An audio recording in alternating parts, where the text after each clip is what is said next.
எந்த உணவு மிக மோசமானது ஜங்க் ஃபுட்ல? ஃப்ரைட் ரைஸ், அப்புறம் கலர் போட்டு பொரிக்கிறாங்க சிக்கன், இதெல்லாம் அது இது ரொம்ப கெடுதல் நான் சொல்றேன். ஒரு ஃபாஸ்ட் ஃபுட் நான் ஃபாஸ்ட் ஃபுட் சென்டர் வச்சிருந்தேன்.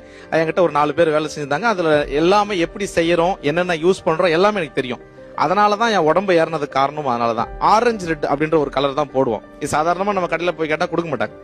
சில ஹோட்டல் வச்சிருக்கவங்க அது கேட்பாங்க, ஆரஞ்சு ரெட் கலர் பவுடர் கொடுங்க அப்படின்னு கேட்பாங்க. அந்த கலர் பவுடர் நீங்க இப்படி கையில தேய்ச்சிட்டீங்கன்னாவே, சோப்பு போட்டு கழுவினாவே அது போறதுக்கு 2 நாள் ஆகும்.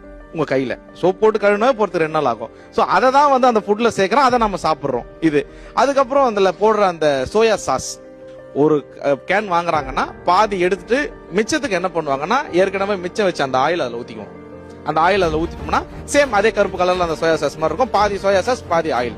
பால்ல எப்படி தண்ணி கலக்குறோமோ அந்த மாதிரி பாதி சேர்த்துட்டு அது போட்டோம்னா அது ஒரு டேஸ்ட்.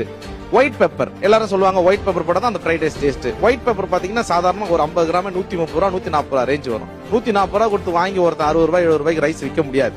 அப்ப என்ன பண்ணுவான், ஒரு 130 ரூபா கொடுத்து வாங்கினான்னா அதுல வந்து பாத்தீங்கன்னா கோலமாவு ஆட் பண்ணுவான். கோலமாவு ஆட் பண்ண ஒயிட் பெப்பர் இருக்கு.